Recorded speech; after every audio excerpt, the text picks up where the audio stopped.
Trial to begin over Arkema chemical plant fire during Harvey. Houston, AP. Hurricane Harvey's historic flooding in 2017 overwhelmed power systems at Arkema Incorporated's chemical plant in suburban Houston, eventually causing organic peroxides made at the facility to catch fire and explode, sending noxious black smoke into the air.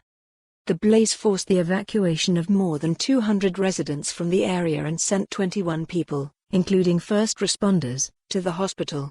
Many who live in the town of Crosby near the plant said they were sickened by the toxic mix of chemicals that spewed into the air and have since sued the company.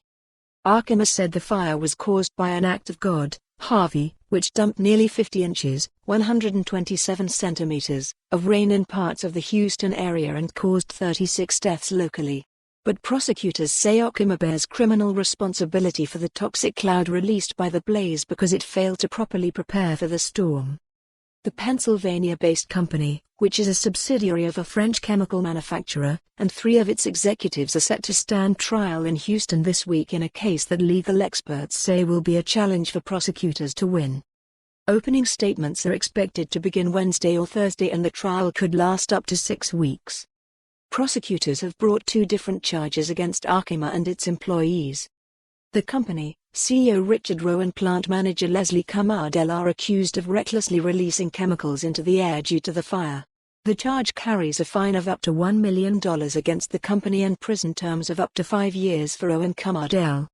Arkema and its vice president of logistics, Michael Keogh, each face a felony assault charge for allegedly misrepresenting the danger that the unstable chemicals at the plant pose to the community, leading to the injury of 2 deputies. If convicted, the company could be fined and Keogh could face up to 10 years in prison.